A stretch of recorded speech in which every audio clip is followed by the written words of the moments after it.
जी sir, यहाँ पर सवाल में हमारे पास ये कहा गया है कि एक हमारे पास हॉलो स्फीयर है, राइट सर। और हॉलो स्फीयर का मास है m और रेडियस है r, और वो बेसिकली तो रखा हुआ है ऑन दी हॉरिजॉन्टल प्लैंक, और प्लैंक का भी मास है m और लेंथ है l, और प्लैंक रखा हुआ है बेसिकली स्मूथ हॉरिजॉन्टल फ्लोर पर, राइट। और friction between the sphere and the plank जो है वो सफिशिएंटली हाई मतलब है to maintain the pure rolling. The plank is pulled to right with a force of magnitude f। वो दिखाया हुआ है कि राइट डायरेक्शन में f मैग्नीट्यूड के फोर्स से पुल किए हुए हैं। तो हमें फिर सारे पैरामीटर्स बताने हैं, ठीक है सर। तो हमने मान लिया है कि जो प्लैंक है वो बेसिकली हॉलो स्फीयर पर स्टैटिक फ्रिक्शन फोर्स लगा रहा है, Fs लगा रहा है फॉरवर्ड डायरेक्शन में। तो हॉलो स्फीयर जो है वो आपका तो प्लैंक पर बेसिकली मतलब कि स्टैटिक फ्रिक्शन फोर्स लगाएगा, बेसिकली Fs लगाएगा बैकवर्ड डायरेक्शन में। हमने ये माना है कि आपका जो प्लैंक है वो बेसिकली हॉलो स्फीयर पर स्टैटिक फ्रिक्शन फोर्स लगा रहा है Fs फॉरवर्ड डायरेक्शन में, ठीक है सर। तो आप देखिएगा ना, तो v हॉलो स्फीयर और plus omega are is equal to v plank. ये बेसिकली स्टार्टिंग में तो ये आपके पास तो कंडीशन तो सेटिस्फाइड है क्योंकि 0 बराबर 0 है।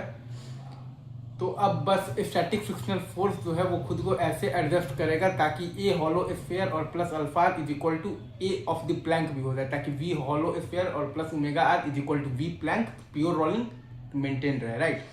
अगर आप देखिएगा तो बेसिकली वी हॉलो स्फीयर और plus omega are is equal to v plank तो स्टार्टिंग में ही मेंटेन है 0 बराबर 0।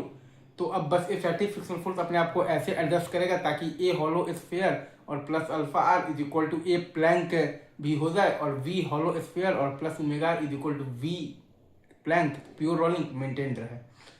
तो वही कंडीशन हमें लगाना है कि ए हॉलो स्फीयर और plus alpha is equal to a plank. तो ए हॉलो स्फीयर आ जाएगा हमारे पास Fs बाई एम, और प्लस अल्फा आर, अल्फा आता है हमारे पास टॉर्क बाई आई, तो Fs into R by I आ जाएगा हमारे पास 2/3 mr square into R is equal to आपके पास जब ए प्लैंक आएगा तो चूंकि बेसिकली जो प्लैंक है वो हॉलो स्फीयर पर स्टैटिक फ्रिक्शनल फोर्स लगा रहा है Fs फॉरवर्ड डायरेक्शन में, तो हॉलो स्फीयर भी प्लैंक पर स्टैटिक फ्रिक्शनल फोर्स लगाएगा बेसिकली Fs बैकवर्ड डायरेक्शन में। तो ए प्लैंक आपके पास आ जाएगा F माइनस Fs और बाई एम। तो यहाँ से जब आप निकालिएगा ना,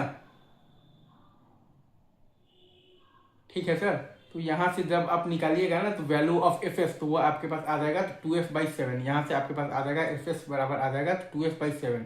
तो ए प्लैंक आपके पास आ जाएगा 5f और बाई 7m। ए प्लैंक आपके पास आ जाएगा 5f/7। आई गेस बहुत अच्छे से मैंने समझा दिया है, और अब भी ना समझ में आए तो स्टार्टिंग से पूरा वीडियो देखिए, मज़ा आएगा और इन्जॉय। चलिए sir, thank you very much, love you guys.